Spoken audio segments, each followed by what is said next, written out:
Au fond, on écrit des choses un peu parce qu'on les pense, mais aussi beaucoup pour ne plus les penser.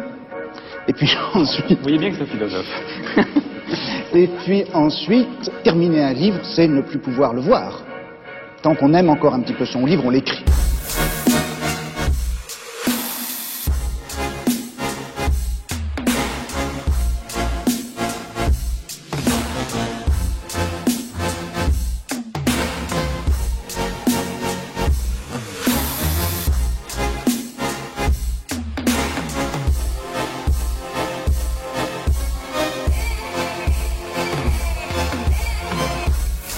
Bienvenue sur les chemins du vendredi où chaque semaine nous tentons de réconcilier philosophie et actualité sous toutes ses formes.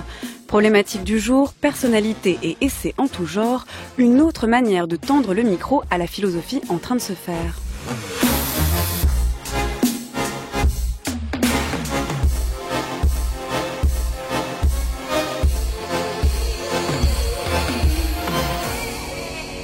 Et l'équipe des Nouveaux Chemins est à la recherche de la vérité aujourd'hui. Marianne Chassor, Colomba Grossi, David Pargamin, Antoine Ravon, Lucie Tardy et bien sûr Adèle Van Rett, avec Mydia Portis-Guérin à la réalisation et à la prise de son, Élise Le.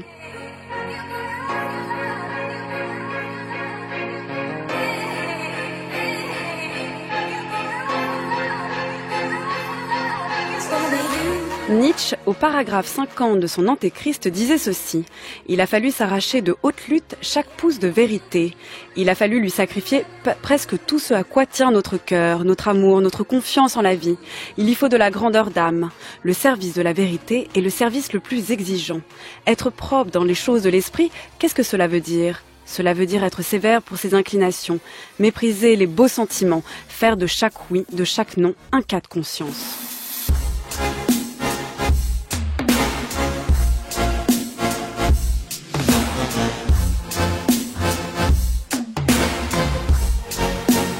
Il serait donc grand temps de consentir à prendre un peu plus au sérieux que l'on ne fait la plupart du temps les héritiers de Nietzsche.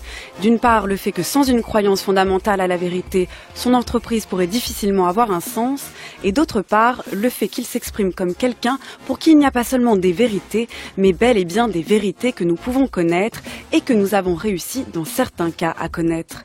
Et cela, ce n'est plus Nietzsche qui le dit, mais Jacques Bouvresse à sa suite. Jacques Bouvresse, philosophe et professeur honoraire au Collège de France, que j'ai le grand plaisir de recevoir pour son ouvrage qui vient de paraître aux éditions Agone, Nietzsche contre Foucault, sur la vérité, la connaissance et le pouvoir. Bonjour et bienvenue à vous. Bonjour.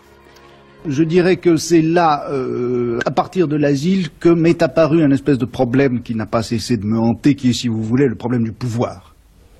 C'est-à-dire qu'il n'est pas vrai que la connaissance puisse fonctionner, ou si vous voulez que l'on puisse découvrir la vérité, la réalité, l'objectivité des choses, sans mettre en jeu un certain pouvoir, une certaine forme de domination, une certaine forme d'assujettissement. Bon. Connaître et assujettir, savoir et commander, ce sont des choses qui sont intimement liées, et si vous voulez, je l'ai découvert à l'état pur dans l'asile, où là, le savoir médical, la connaissance apparemment sereine et spéculative du psychiatre est absolument indissociable d'un pouvoir extraordinairement méticuleux, savamment hiérarchisé, qui se déploie dans l'asile et qui constitue véritablement l'asile.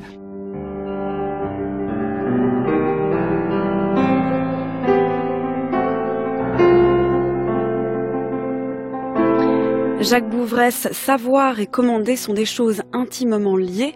C'est Foucault qui l'affirme au micro de Jacques Chancel dans l'émission Radioscopie, c'était en 1975. Voilà qui fait écho d'une certaine manière au sous-titre de votre livre, sur la vérité, la connaissance et le pouvoir. Est-ce que c'est cette assimilation entre connaissance et pouvoir que vous pouvez critiquer chez Foucault ? Si il s'agissait d'une assimilation, oui, je pense qu'effectivement, c'est une chose qu'il faudrait critiquer et que personnellement je critiquerais. Mais dans le texte de Foucault qui vient d'être cité, il n'est pas question d'assimilation, d'identification ou de quoi que ce soit. Il est question simplement d'une forme de solidarité entre la connaissance et le pouvoir. Et c'est un thème qui est absolument central chez Foucault, qui a été développé de bien des façons. Il souligne par exemple que dans le cas du psychiatre, ça paraît évident, si vous voulez, ce lien entre le savoir et le pouvoir, le lien entre ce qu'il sait et la façon dont il se sert de ce savoir pour agir d'une façon qui peut être considérée et critiquée comme plus ou moins autoritaire. Est-ce que c'est vrai au même degré de toutes les formes de savoir? Ça, c'est une question qui se pose immédiatement. Est-ce que c'est vrai au même degré dans des sciences comme dans une science comme les mathématiques, par exemple, dont il est certain qu'elle confère elle aussi un certain pouvoir, et même un pouvoir dans une culture comme la nôtre extrêmement important et même dominant. Donc la question c'est, j'admets tout à fait qu'il y a une solidarité et un lien d'une certaine sorte entre la connaissance et le pouvoir. Donc je peux tout à fait suivre Foucault quand il dit qu'il n'y a pas de savoir qui ne s'accompagne pas d'un certain pouvoir qu'il confère à ceux qui détiennent le savoir en question, et inversement, il n'y a pas de pouvoir qui ne se manifeste pas par la production d'une forme de savoir. Mais le problème est que ce genre de réflexion, ce genre de considérations développées par Foucault ont souvent abouti chez certains postmodernes à l'idée que, au fond, le savoir se réduit au pouvoir. C'est-à-dire la connaissance n'est rien d'autre qu'une forme de pouvoir. Et de là, on arrive assez facilement, ça a été fait par certains, à l'idée que c'est la vérité elle-même qui, en quelque sorte, est répressive, voire même oppressive. On veut dire par là que, en réalité, que c'est un certain usage qui est fait de la vérité par des gens qui ne la détiennent pas forcément, mais qui croient la détenir. C'est cet usage-là qui peut être répressif et même oppressif, mais rien n'autorise à tirer de ça la conclusion que la vérité elle-même est répressive. Malheureusement, donc il y a eu un certain usage qui a été fait à la fois de Nietzsche d'ailleurs, déjà de Nietzsche et de Foucault lui-même, et qui aboutit à peu près à ce type de conclusion. Voilà, parce que votre ouvrage s'appelle Nietzsche contre Foucault, donc vous critiquez chez Foucault aussi une manière de lier intimement pouvoir et vérité en partant de Nietzsche. Vous lui reprochez d'une certaine manière une mauvaise lecture de Nietzsche. Alors oui, c'est un fait que sur la question de la vérité, je pense qu'il n'a pas tenu compte, alors qu'il aurait dû le faire dans un certain nombre de choses très importantes que dit Nietzsche, mais c'est lié en partie au fait que il a fait de Nietzsche des lectures qui sont quand même assez limitées, c'est-à-dire qui sont concentrées sur une période précise, qui est la période qui correspond à ce qu'on appelle, à tort ou à raison, il y a des gens qui contestent cette façon de faire, ce qu'on appelle la période pro-lumière de Nietzsche, c'est-à-dire la période où il a une tendance très nette à utiliser explicitement, à jouer explicitement la science contre la religion et la métaphysique. Ce qui, est assez conforme, au moins à première vue, à l'esprit de lumière, c'est-à-dire utiliser le savoir scientifique pour combattre ce qui s'appuie essentiellement sur l'autorité, la tradition, pour essayer de se débarrasser de certaines illusions, en particulier celle de la religion. Donc, il s'est concentré, semble-t-il, principalement sur cette période. Il a un peu ignoré, me semble-t-il, les textes de la fin, qui sont en particulier l'Antéchrist, que Nietzsche a écrit en 1888, si je me souviens bien, mais qui a été publié seulement en 1894. Mais bon, c'est pas, la question est sans importance. Mais par exemple, à la différence de Foucault, j'ai évidemment beaucoup utilisé l'Antéchrist parce que Nietzsche il dit un certain nombre de choses qui, je crois, vont assez directement à l'encontre de ce que dit Foucault, y compris de ce qu'il dit à propos de Nietzsche. L'enjeu de votre ouvrage, qui est composé de deux textes, donc à la fois une conférence que vous avez donnée sur Foucault et sa conception de la vérité, et puis ensuite un essai inédit qui s'appelle Remarques sur le problème de la vérité chez Nietzsche et sur Foucault, lecteur de Nietzsche. L'enjeu de ces deux textes, est-ce que c'est de dire qu'il y a une mauvaise lecture de Nietzsche et de son rapport à la vérité, ou uniquement finalement de proposer votre propre conception de la vérité? Alors, j'hésiterais un peu à dire qu'il y a une mauvaise lecture de Nietzsche, parce que je connais la réponse. Foucault a dit lui-même dans l'entretien de 1975 oui, c'est 1975, si je me souviens bien, au magazine littéraire, donc avec Jean-Jacques Brochier, qui est un entretien sur la prison. Il conclut en disant qu'au fond, savoir s'il a interprété correctement Nietzsche lui est indifférent. Il dit c'est le bon usage à faire d'un auteur, c'est précisément de l'utiliser assez librement. Il parle de faire grincer, faire crier un auteur. Alors s'il a voulu évidemment faire grincer et crier Nietzsche, il serait difficile de l'attaquer sur des problèmes d'interprétation.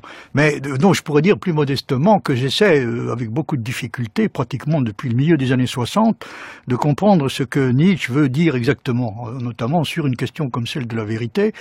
Il y a une multitude d'interprétations, et d'ailleurs le sujet est à nouveau, la question est à nouveau à l'ordre du jour. Il y a en ce moment un grand nombre de publications, notamment en anglais, qui paraissent sur ce problème. Qu'est-ce que Nietzsche entend exactement par la vérité? Quelle est exactement l'attitude qu'il adopte à l'égard de la vérité? À première vue, on pourrait être tenté d'interpréter Nietzsche comme signifiant comme voulant nous faire savoir que la vérité au fond n'est pas une chose très importante, parce qu'il soutient en effet très clairement et ouvertement que la volonté de vérité est toujours la volonté d'autre chose que la vérité. C'est une forme de la volonté de puissance. Ça va tout à fait dans le sens de Foucault, de ce que dit Foucault, bien entendu. Là quand même, je ferai remarquer que bien que Nietzsche dise effectivement ça, c'est-à-dire une des assertions fondamentale de Nietzsche, quand il discute cette question, est qu'il n'y a pas d'instinct de la vérité. Il n'y a pas de volonté de la vérité en tant que telle, la volonté pour elle-même. Donc, il n'y a rien qui nous pousse à vouloir la vérité considérée en elle-même. Ça veut dire ceci, si vous voulez, que le besoin de croyance est fondamental. Non seulement le besoin de vérité ne l'est pas, mais il est en un certain sens une illusion. Il n'y a pas de besoin qui nous pousse naturellement à chercher la vérité. En revanche, nous avons un besoin de croire qui est absolument fondamental, et Nietzsche insiste régulièrement sur ce point. Il dit d'ailleurs à ce propos que nous avons besoin de choses qui soient tenues pour vraies. C'est-à-dire nous avons besoin de choses qui soient crues, vraies. Nous n'avons pas nécessairement besoin de choses qui soient vraies. Le philosophe, lui, en a besoin parce que dans la façon dont Nietzsche considère les choses, on peut dire que le philosophe a une espèce de devoir de probité, qui aux yeux de Nietzsche, de probité à l'égard précisément de la vérité, qui aux yeux de Nietzsche passe presque avant tout le reste. Mais pour donc en revenir à votre question, je ne conteste pas à Foucault le droit de faire de Nietzsche l'usage qui lui convient d'en faire. Bon, je cherche, moi, à savoir de façon un peu plus précise, si possible, ce que Nietzsche a cherché exactement à nous dire. Alors j'admets tout à fait qu'on me dise que c'est d'un intérêt très secondaire, qu'il y a des choses plus importantes à faire, du genre de celles que Foucault a fait. Mais ça ne va pas m'impressionner, vous vous en doutez, ça ne m'impressionne pas énormément.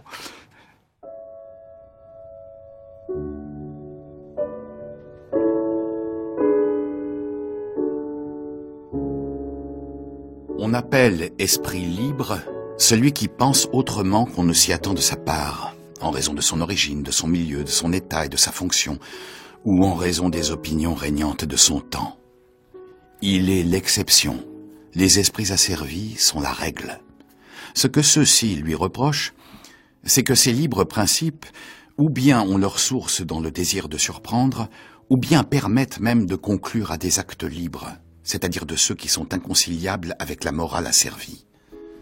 On dit aussi parfois que tel ou tel de ces libres principes peut se déduire de quelques travers et exaltations d'esprit. Mais seule parle ainsi la méchanceté, qui ne croit pas elle-même à ce qu'elle dit, mais veut s'en servir pour nuire. Mais les deux autres dérivations de sa libre pensée procèdent d'une intention sincère. Le fait est que beaucoup d'esprits libres prennent aussi naissance de l'une ou l'autre façon. Mais ce pourrait être une raison pour que les principes auxquels ils sont parvenus par ces moyens soient tout de même plus vrais et plus sûrs que ceux des esprits asservis. Ce qui compte dans la connaissance de la vérité, c'est qu'on la possède, et non pas sous quelle impulsion on l'a recherchée, par quelle voie on l'a trouvée. Si les esprits libres ont raison, les esprits asservis ont tort, peu importe si les premiers sont arrivés au vrai par immoralité et les autres restés jusqu'à ce jour attachés au faux par moralité. Au demeurant, il n'entre pas dans la nature de l'esprit libre d'avoir des vues plus justes, mais bien plutôt de s'être affranchi des traditions, que ce soit avec bonheur ou avec insuccès. Mais d'ordinaire, il aura tout de même la vérité de son côté, ou tout au moins l'esprit de recherche de la vérité. Il veut, lui, des raisons, les autres, des croyances.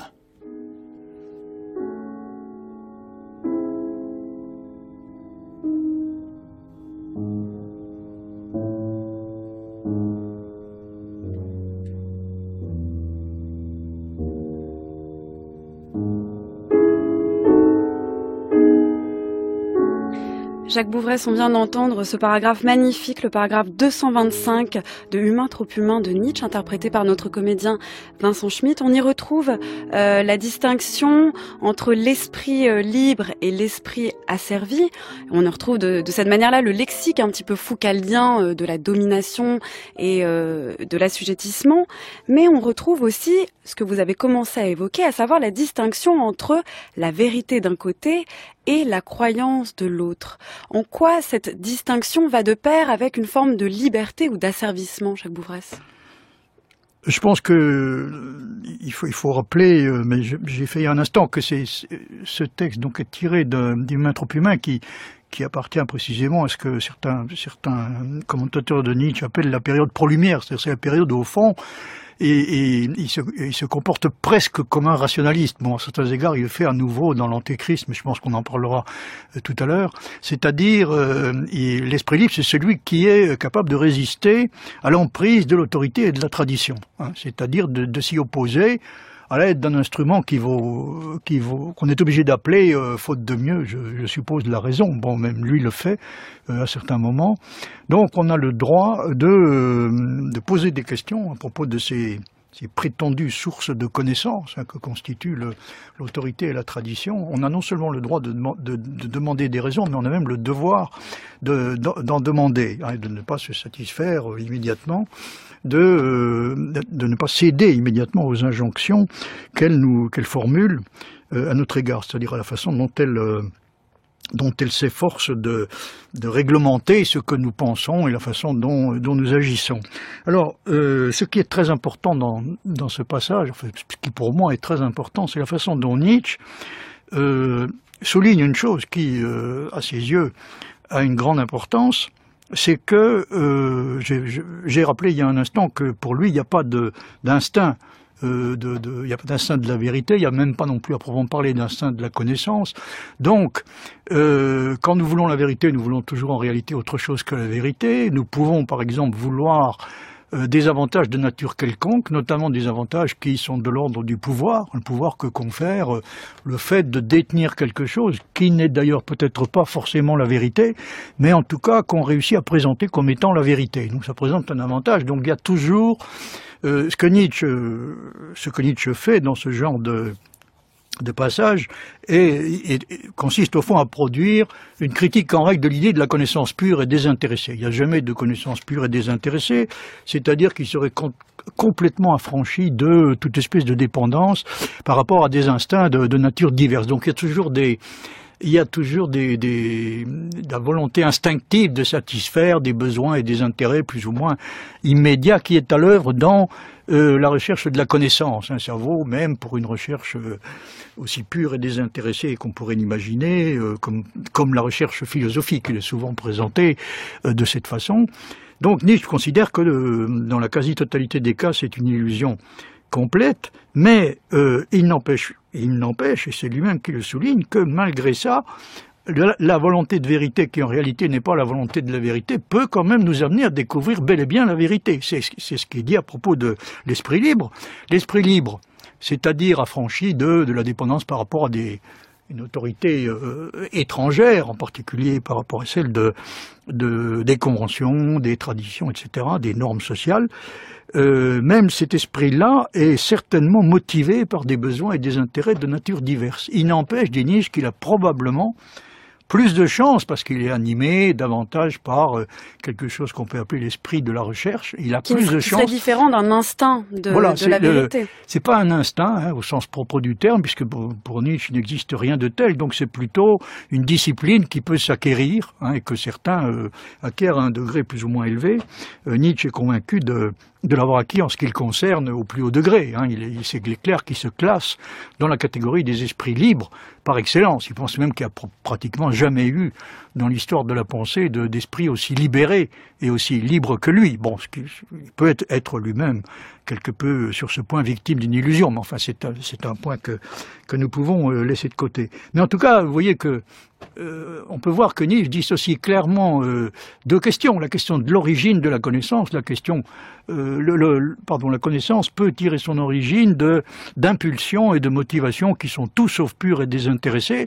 Ça ne signifie pas pour autant que il est impossible d'arriver à la connaissance de cette façon. C'est-à-dire, malgré ça, il se peut très bien que on ait réussi à acquérir la connaissance. Alors, ce qui fait que je dirais que la conclusion qu'on peut tirer de ça, c'est que l'absence de quelque chose qui mériterait d'être appelé un instinct de la connaissance et un instinct de la vérité, cette absence rend simplement la connaissance peut-être probablement plus improbable et plus difficile.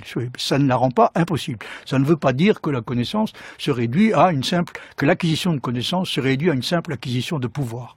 Pour Nietzsche, ce sont deux choses différentes. Quelle distinction faites-vous entre connaissance et vérité ? Ah ben si vous voulez, il y a une différence en principe essentielle à faire entre les deux choses, c'est-à-dire que la connaissance est supposée être la connaissance de la vérité. Bon, la question c'est de savoir si on doit réellement considérer, comme l'a fait de façon générale la tradition philosophique, que la connaissance est un effet de la vérité, c'est-à-dire il y a d'abord la vérité. Les choses sont d'une certaine façon, les choses sont telles et telles, et puis il y a la possibilité pour nous d'en prendre connaissance. Les deux choses ne sont pas identiques, bien sûr, puisqu'il y a une multitude de choses probablement qui sont vraies, mais dont nous ne savons pas qu'elles sont vraies. Il suffit de prendre l'exemple des mathématiques. Il a fallu plus de 3 siècles pour démontrer un théorème fameux, comme le théorème de Fermat. Il n'empêche que une fois qu'il a été démontré, on sait qu'il était vrai et que il était vrai depuis le début. Et les mathématiciens, la plupart des mathématiciens étaient convaincus avant qu'on le démontre qu'il était vrai. Donc on est obligé de faire une distinction, me semble-t-il, qui malheureusement a tendance à disparaître un peu chez Foucault. C'est justement un des problèmes que pose le langage qu'il utilise. Il a plutôt tendance, lui, à considérer que la vérité est un effet de la connaissance que l'inverse. C'est-à-dire, dans la façon traditionnelle de considérer les choses, on dirait que la vérité comporte une dimension ontologique, c'est-à-dire dire le vrai, c'est dire que les choses sont comme ceci ou comme cela quand elles sont réellement comme ceci ou comme cela. Mais ça n'est pas la façon dont lui-même considère les choses. Il a plutôt tendance et il considère que c'est aussi ce que fait Nietzsche, à considérer que au fond la vérité est une espèce de sous-produit dérivé de la connaissance. Alors ça, c'est une tendance à laquelle je m'oppose effectivement de façon... Donc vous vous opposez aussi à Nietzsche, parce que si on suit bien ce que vous dites, une connaissance peut s'avérer vraie dans le temps. Elle peut aussi s'avérer fausse. Du coup, quelle est la distinction entre la croyance et la vérité ? Alors, la croyance et la connaissance, si ce n'est plus ce critère de vérité. Pour ce qui concerne les relations la relation de la connaissance à la vérité, j'ai rencontré une difficulté considérable quand je me suis aperçu que l'interprétation que Foucault donne de ce que dit Nietzsche sur ce problème consiste à dire que Nietzsche aurait en quelque sorte de désimpliquer l'un de l'autre les deux concepts de connaissance et de vérité. Ce qui, traduit en clair, semble suggérer que jusqu'à Nietzsche, en gros, on pensait que ce qui est connu doit être vrai, c'est-à-dire prenez une proposition P quelconque, si vous avez un sujet S, quand vous dites que S sait que P, c'est-à-dire par exemple il sait que la Terre est ronde, ça implique que la Terre est ronde est vraie. Bon, que la proposition la Terre est ronde est vraie, sans quoi on ne pourrait pas dire qu'il le sait. Alors du point de vue diachronique, évidemment,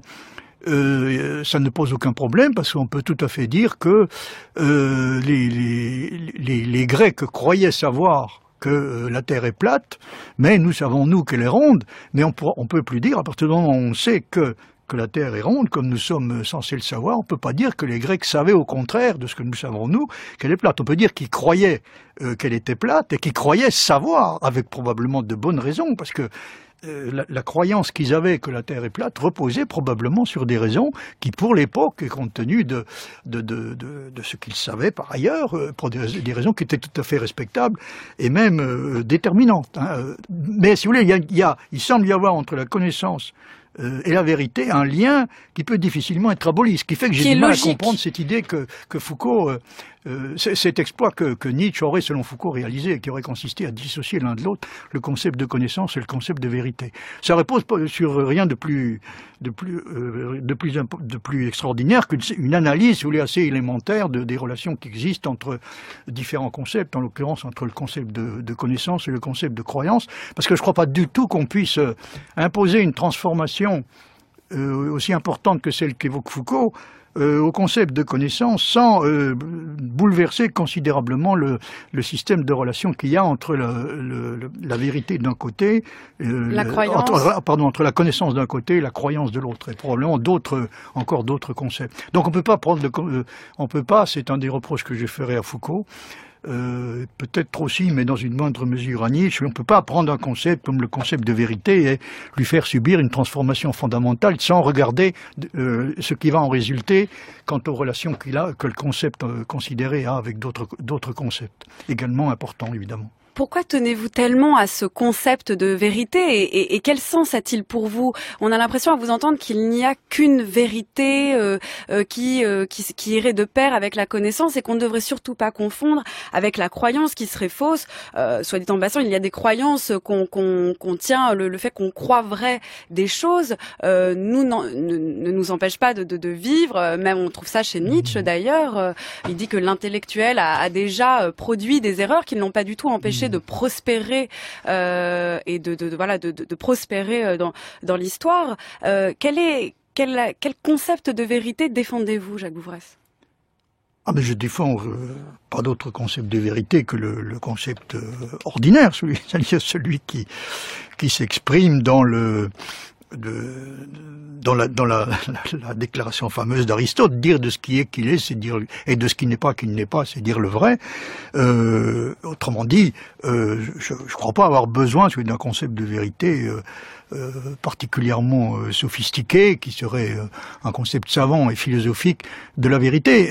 Mais c'est pas ça le point important dans votre question. Le point important, c'est que vous semblez supposer que je m'attribue le droit de faire une distinction entre ce qu'on doit et ce qu'on ne doit pas croire. Mais je ne fais rien de tel.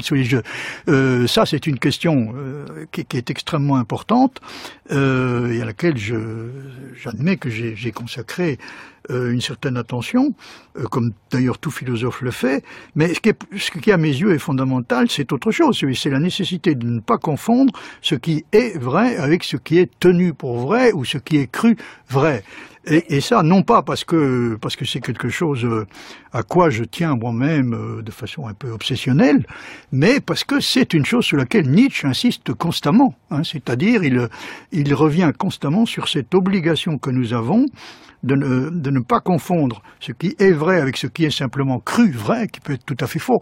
Et là, ça nous ramène à la question que vous posiez à l'instant, c'est-à-dire il y a une différence fondamentale entre la connaissance et la croyance qui semble importante, qui se traduit notamment par le fait qu'une croyance peut être fausse. La bonne partie des croyances que nous avons peuvent très bien être fausses, il se peut même qu'une bonne partie le soit.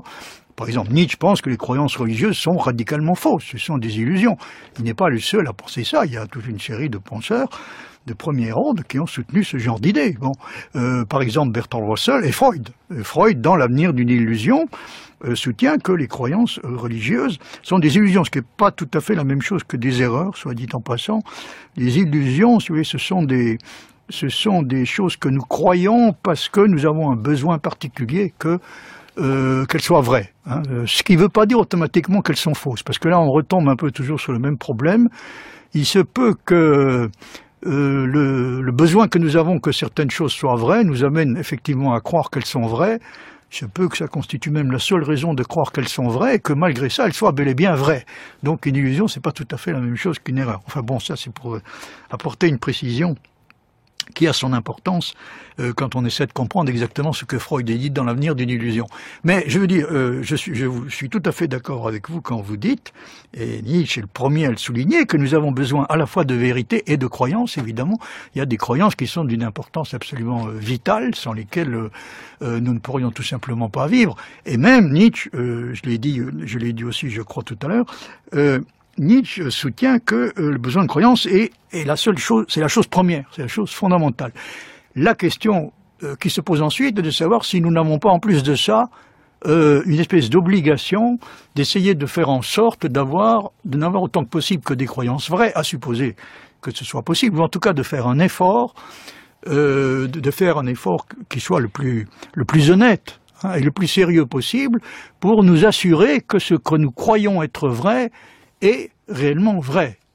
Alors ça correspond à une différence qu'on peut faire et qui est extrêmement importante chez Nietzsche, elle est même fondamentale, la différence qu'on peut faire entre la vérité et la véracité. Il y a un livre de Bernard Williams qui est de 2002, si je me souviens bien, c'est le dernier livre qu'il a écrit, qui s'intitule « Vérité et véracité », dans lequel il explique de façon très, très pertinente qu'il y a un rapport de tension, voire même à la limite de contradiction entre ces deux exigences. Il y a l'exigence de vérité, c'est-à-dire l'obligation dans laquelle nous nous trouvons d'essayer de connaître la vérité et d'agir en fonction plutôt de ce qui est vrai que de ce que nous croyons probablement à tort être vrai, enfin souvent à tort en tout cas, être vrai. Et puis il y a une exigence concurrente, si on peut dire, qui est l'exigence de véracité. Alors l'exigence de véracité, c'est l'exigence dans laquelle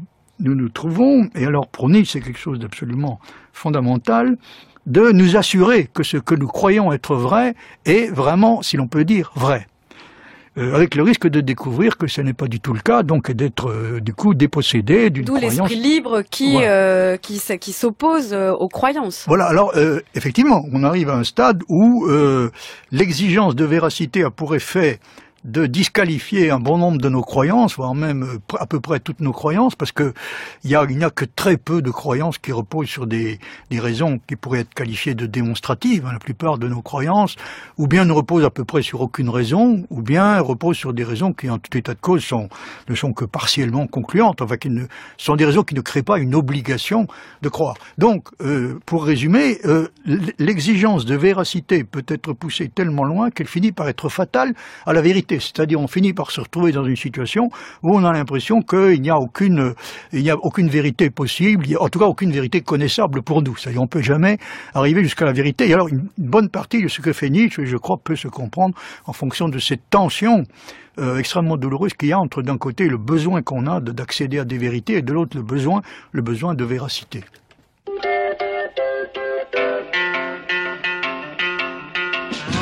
Love was only true in fairy tales, and for someone else, but not for me. Our love was out to get me, that's the way it seemed. Disappointment haunted all my dreams. Then I saw her face, now I'm a believer. Not a trace of doubt in my mind. I'm in love. I'm a believer. I couldn't leave her if I tried. Vous écoutez France Culture, bienvenue sur les chemins du vendredi, et aujourd'hui c'est de vérité que nous parlons. Vérité, connaissance, pouvoir avec Jacques Bouvresse, philosophe et professeur honoraire au Collège de France, que j'ai le plaisir de recevoir pour son ouvrage qui vient de paraître aux éditions Agon, Nietzsche contre Foucault. All you get is pain. When I needed sunshine, I got rain. Oh, then I saw her face. Now I'm a believer. Not a trace of doubt in my mind. I'm in love. I'm a believer. I couldn't leave her if I tried. Dites-moi donc, quels sont vos tourments, monsieur Rampal? Vous ne croyez donc pas au loup-garou? Je suis un homme de raison, monsieur le comte, et j'agis ainsi que la science le commande. Ah, la force du savoir et de la raison contre l'imagination échauffée de nos paysans, qui pourraient ne pas approuver votre méthode. Mais vous oubliez que monseigneur l'évêque de Mende s'est exprimé à maintes reprises sur l'origine de nos malheurs. Ma foi, monsieur le comte. Vous tous, qui avez la douleur de voir vos enfants égorgés par ce monstre, êtes-vous bien sûr de ne pas avoir mérité ce châtiment?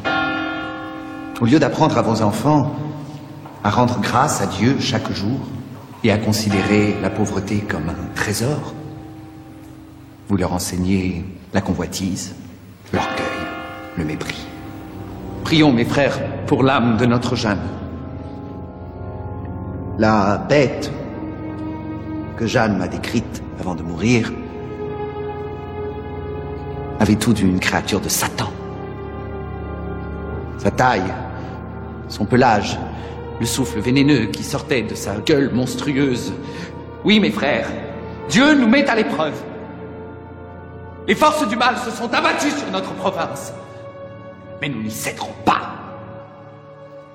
Notre foi est pure et elle triomphera des forces du mal. Prions.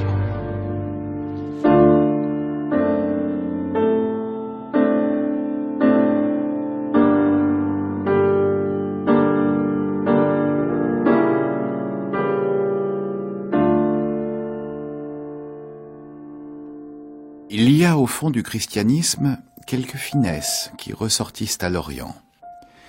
Avant tout, il sait qu'il est en soi tout à fait indifférent que quelque chose soit vrai, mais que c'est de la plus haute importance dans la mesure où on le croit vrai.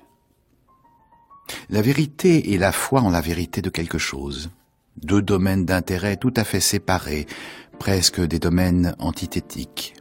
On parvient à l'un et à l'autre par des voies foncièrement différentes. Être initié là-dessus, en Orient, c'est ce qui constitue presque le sage. C'est ainsi que le comprennent les brahmanes, ainsi que le comprend Platon, ainsi tout disciple d'une sagesse ésotérique. Quand, par exemple, il y va du bonheur de se savoir sauvé du péché, il n'est nullement nécessaire que l'homme soit pécheur, mais qu'il se sente pécheur. Mais pour autant qu'avant tout la foi est nécessaire, il faut jeter le discrédit sur la raison, la connaissance, la recherche intellectuelle. La voie de la vérité devient une voie défendue. L'espérance violente est un stimulant de la vie plus grand que n'importe quel bonheur particulier qui se produit effectivement.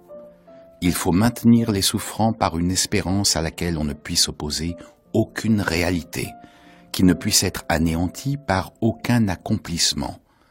Une espérance de l'au-delà. Pour que l'amour soit possible, Dieu doit être une personne. Pour que les bas instincts puissent avoir voix au chapitre, il faut que Dieu soit jeune. Pour susciter la ferveur des femmes, il faut mettre en vedette un saint beau garçon. À celle des hommes, il faut une Vierge Marie.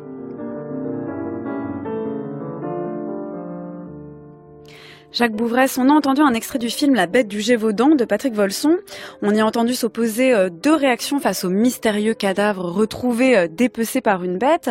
D'abord le médecin qui tente d'y trouver une raison, qui tente de découvrir la vérité, et puis le prêtre qui y voit pour sa part un signe du châtiment.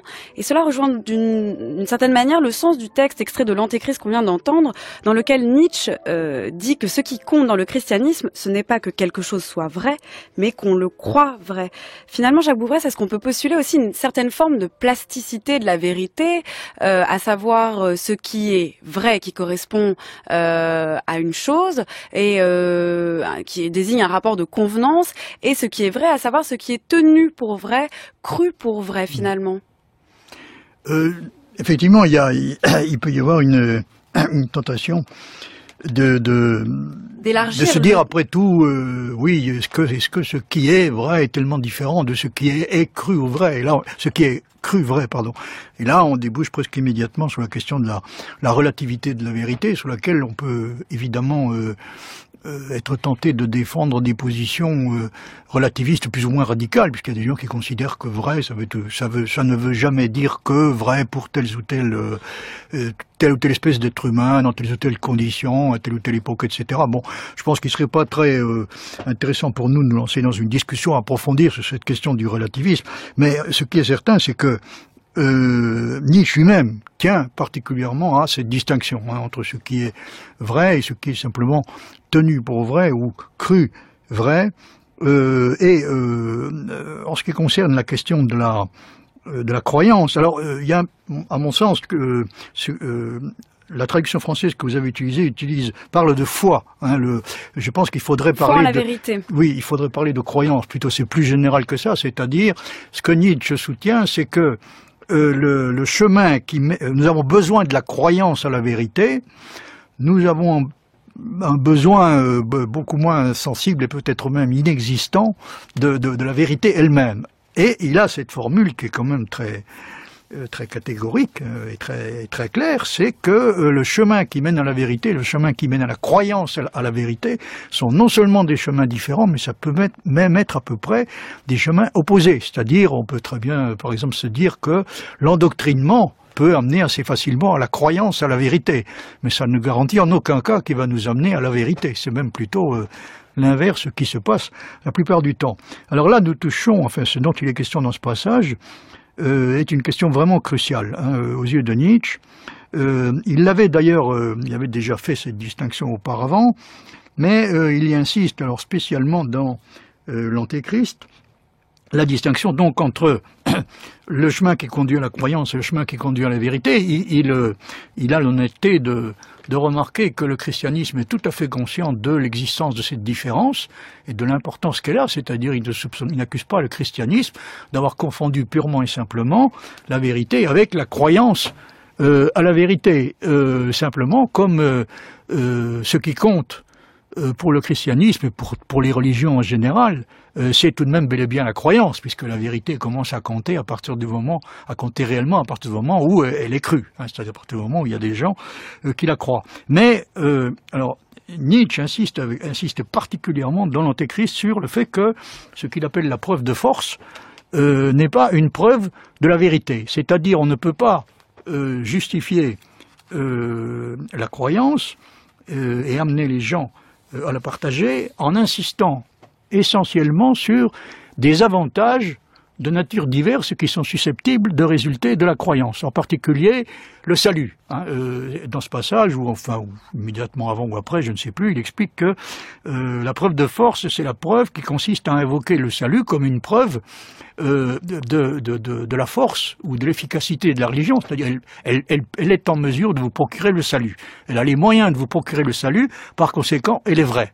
Et à ça, Nietzsche répond, c'est pas du tout parce qu'elle a les moyens de vous promettre le salut, une promesse dont d'ailleurs il est impossible de s'assurer qu'elle est réellement tenue, puisque personne n'est revenu pour nous dire exactement ce qui se passe dans l'au-delà. Donc, Nietzsche va jusqu'à dire que le fait que la croyance, si vous voulez, nous fasse plaisir, ou nous procure un avantage de cette sorte, qu'elle nous rende, par exemple, qu'elle nous rende plus forts, plus sereins, plus heureux, plus efficaces dans la vie, etc.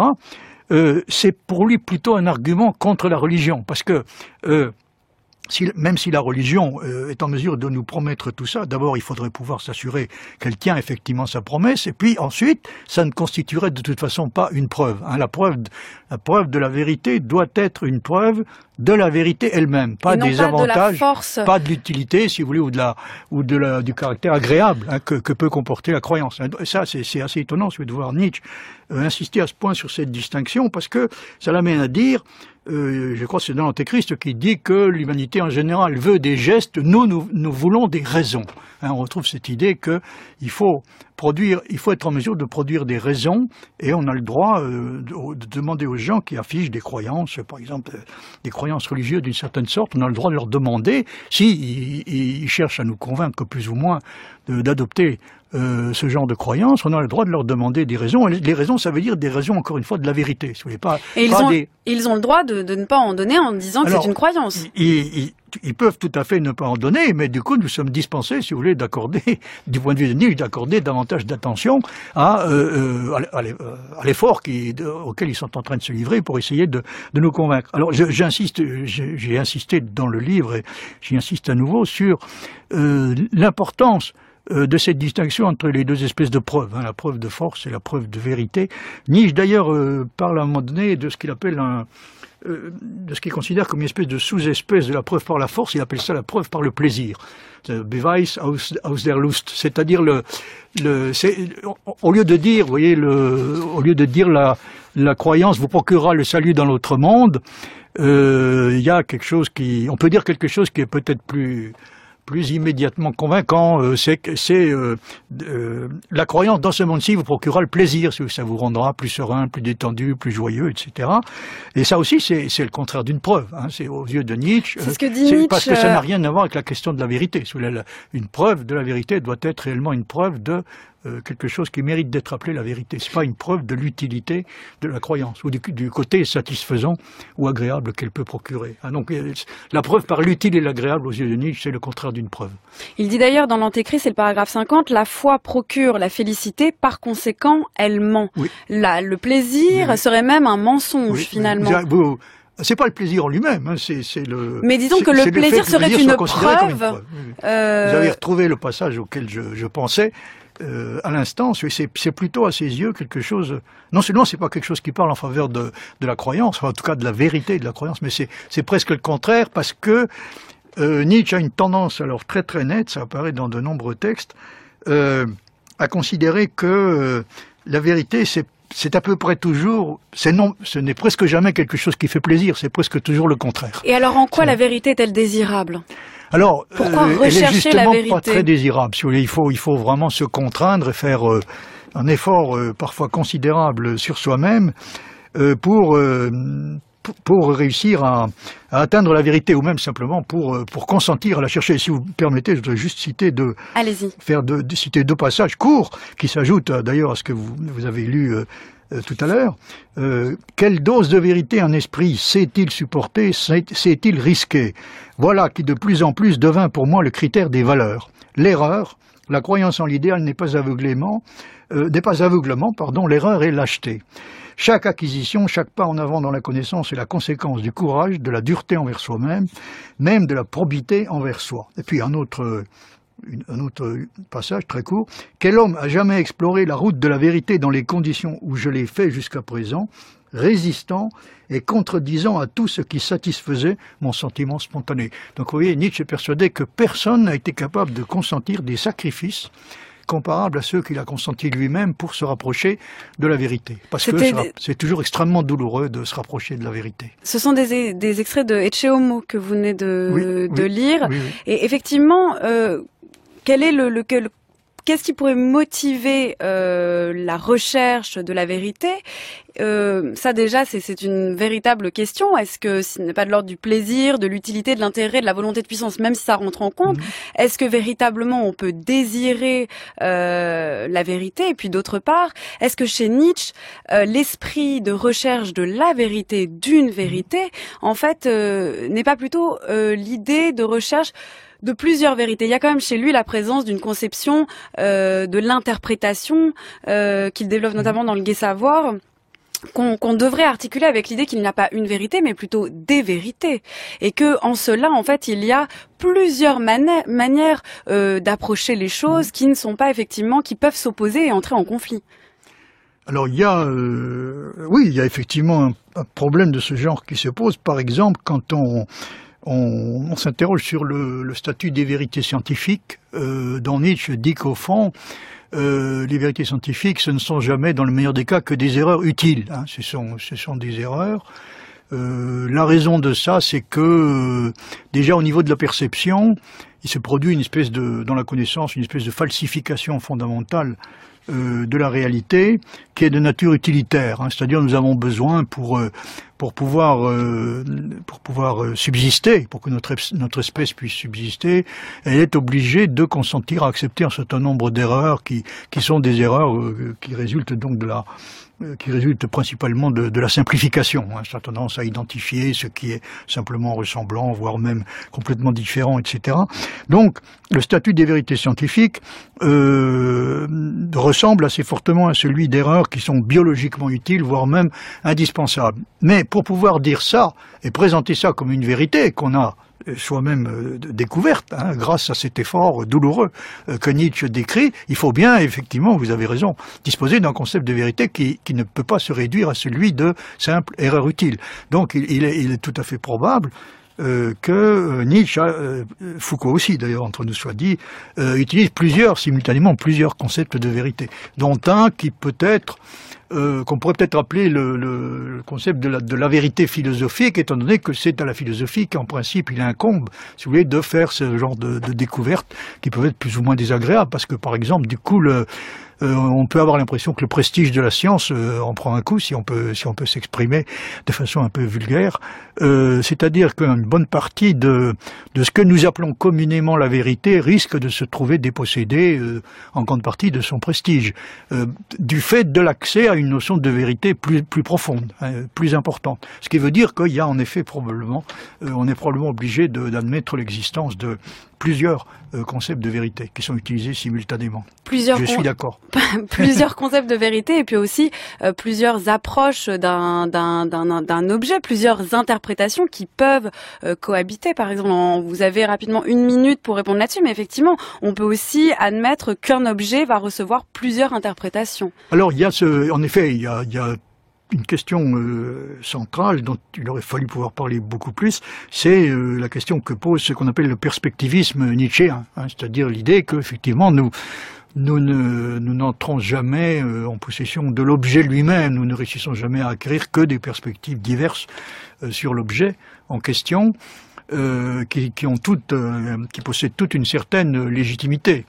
Ça ne devient réellement je dirais, il n'y a rien de préoccupant dans l'idée du perspectivisme compris de cette façon, tant qu'on admet que ces perspectives diverses peuvent être des perspectives sur une seule et même chose, dont on acquiert simplement des perspectives diverses. Là où ça devient plus gênant et plus difficile à accepter, c'est ce qui se produit quand on arrive à l'idée qu'il n'y a en fin de compte que des perspectives, sans qu'il soit légitime de continuer à parler d'une chose commune dont elle serait, sur laquelle nous aurions acquis des perspectives différentes. Parce que là, on risque de tomber effectivement dans une forme de relativisme plus ou moins radical. Et Nietzsche peut donner l'impression par moment d'arriver à ce genre de conclusion.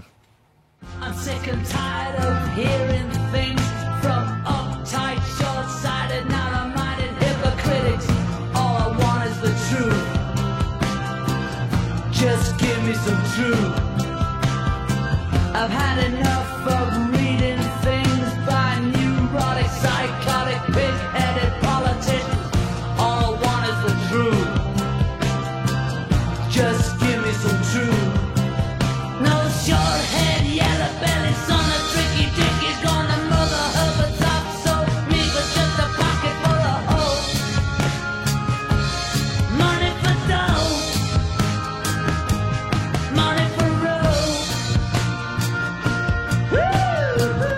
Merci beaucoup Jacques Bouvresse d'être venu nous parler de votre dernier livre. Donc c'est Nietzsche contre Foucault sur la vérité, la connaissance et le pouvoir. C'est aux éditions Agone. Et puis je signale, paru aussi chez Agone, de la philosophie considérée comme un sport. Et puis aussi Le danseur et sa corde, où vous parlez déjà de Nietzsche. Et puis enfin aux éditions de L'Éclat, philosophie, mythologie et pseudosciences, Wittgenstein, lecteur de Freud.